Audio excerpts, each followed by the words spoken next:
Hey guys, what's up? I'm back with a new video. This is another DIY video on my channel. I have a little playlist that I'm starting. I have, I think one video on there right now. If you'd like to check it out, I will link it below. But today's video is going to be a DIY makeup brush dryer holder. But I do use these personally myself. So in this video, I'm going to make one for you guys to win in the giveaway. It's very simple. It's user-friendly.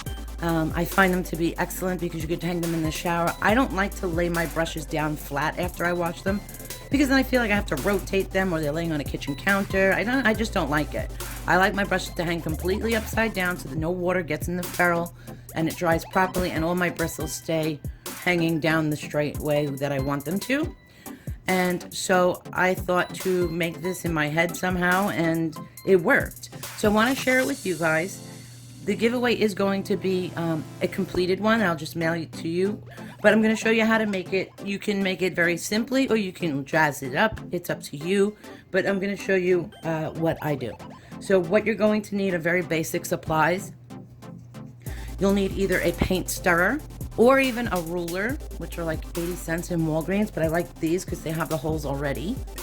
A heavy-duty stapler, some wire, or what I prefer, a wire hanger, some netting. Now this netting, if you can see, I cut and then I sewed along the bottom and just one side so that it's a pocket. You can make it long, you can make it short. You don't have to put this, but I prefer it, and I'll show you why as we get into the video. You will also need a pair of pliers. And then you'll need some Velcro dots, or you can use Velcro stripping, whatever you prefer. I prefer the little dots. They're easier to handle, and they're very strong. I do suggest not getting like dollar store brand and getting either Scotch or like the Velcro brand itself. This Velcro brand comes in black and white, but this set was black or the white. It depends. I have both. So like my white, I know this is stupid, but for my white handled brushes, I will put white, and for the black handled brushes, I'll use the black. Kind of dumb, but that's just me. Anyway, you'll see how to do all that in a second, but those are the supplies that you'll basically need, and maybe some spray paint or whatever you want to do to decorate the wood piece. But other than that, that's pretty much all you need. So let's get into it, and I will show you how to do this. So first up, I have just a regular paint stirring stick that I spray painted like a coppery brass gold, and I'll insert the clip here of me doing that. The only reason I picked this color is because I figured it was basically a neutral color and it would be fine for whoever I gave it to. You could do metallic silver. There's really cool spray paint out there, but I just chose a plain brassy brown color. You want to flip it over, and you're going to place your hanger on the back. What I like to do is leave a little edge at each side, because you can hang other things off of it, which I have actually done. So I leave a little room on either end, make sure it looks even so it doesn't look crappy. And then what you're gonna do is hold this down carefully. So you're gonna bring your stapler up here, and make sure you're doing this on not like your dining room table or anything. I'm just using my makeup table, which is like a card table, so I don't care. But what you wanna do is make sure you're doing this on a surface that you're not too concerned about. And you're gonna hold it down right around here and secure it so it doesn't move, and you're going to place your staple gun right in the middle so that you're sure to get a proper punch. And then when your sure it's lined up and perfect and ready to go, just squeeze, and that's secure right there. And then you're going to want to secure it again in a few other spots. So you go to the middle and one on the end. Make sure you don't keep your hand, of course, anywhere near there. And you have some movement so you can make sure that it's just about right. And one more time. Okay, so now you have it all stapled down perfectly. You're gonna lift it up. Because these are thin, you'll see that you'll have these pointy edges. So I just flip that over like that. And what you wanna do is take your little pliers, and you're gonna hold onto one of these little things, turn it down, and then you can easily just bend it over so that it's flat on this side.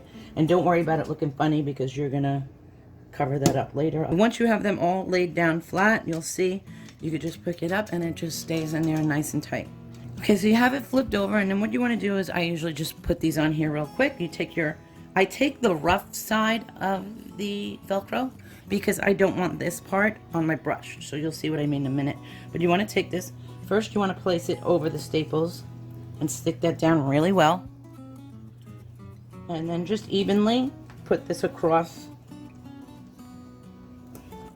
And I will coat the whole piece. Now that you have this whole side all done and stuck, you want to flip it back over again. And this part, like I said, is optional. So what you're going to do now is you're going to flip it over like this. And you're going to take your net pocket that you made and just take the back end. And this is the end that has less Velcro. You can put it in the middle, but I like to put it on this side away from the brushes so the brushes can hang freely. And you're going to take the back part here and you're just going to staple it once and twice. You want to bend down your hooks, and I ran out of black ones, but I have a white one, so you're going to take one of the circle one, another piece of Velcro, and just put that right over there so nobody gets hurt. But you could do this any way you prefer. And so now you have your brush dryer and your little net baggie at the end. Okay, so now you want to take some of your brushes. As you can see, I took some white handle, some black handle. So now if you look in this little clip, you'll see you're going to take your Velcro, the fuzzy side, and you are going to slice them nicely into little slivers. And you, like I said, you could do the black, you can do the white. You want to leave enough room on them. Don't cut them too thin. Maybe if you get the circles, do like 3 little slices. And then if you get the squares, you can maybe get, like 4 out of it. I'll cut some a little thicker if I'm going to for a face brush, and then a little thinner for an eye brush. But improvise and, custom to your brushes.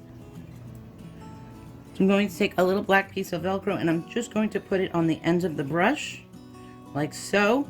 Press it in there really good. You could wrap it around if you prefer that, but I go to the very end because when you hold the brush to apply your makeup, you don't really hold it at the tip. So at the end, I put it very, very far toward the end. This way, when I hold it, it doesn't even interfere. But honestly, if you use the fuzzy side, you don't even realize that they're on there. So I don't mind them at all. I'll just use the same colored, as my handle for the most part.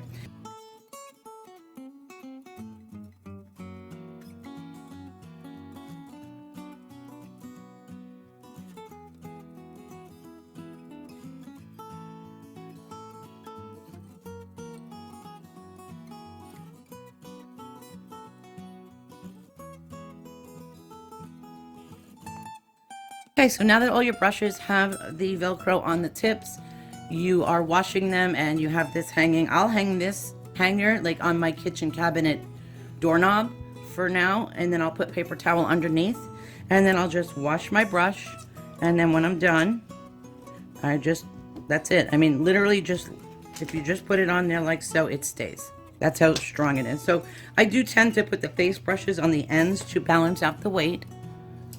But other than that, as I wash, I just lay them up on there. They hold real nice and tight.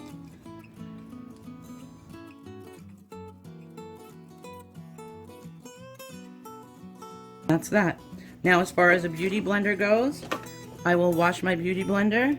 And you gotta remember, this is like hanging up. And I'll just tuck that in the net pocket so it can aerate and dry properly. But if you look, this thing is very sturdy.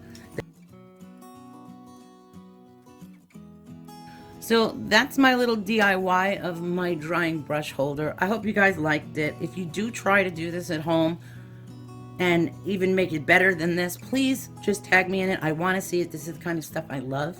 So if you do it, let me know. I want to see it. Tag me on Twitter or Instagram. I'll leave my socials in the description box. I hope you enjoyed it. I know it's pretty quick and pretty simple, but I think it's pretty cool and it really is efficient. And that's it. If you want to enter the giveaway, just enter down below, #giveaway. I love you guys, and I will see you in my next one. Bye.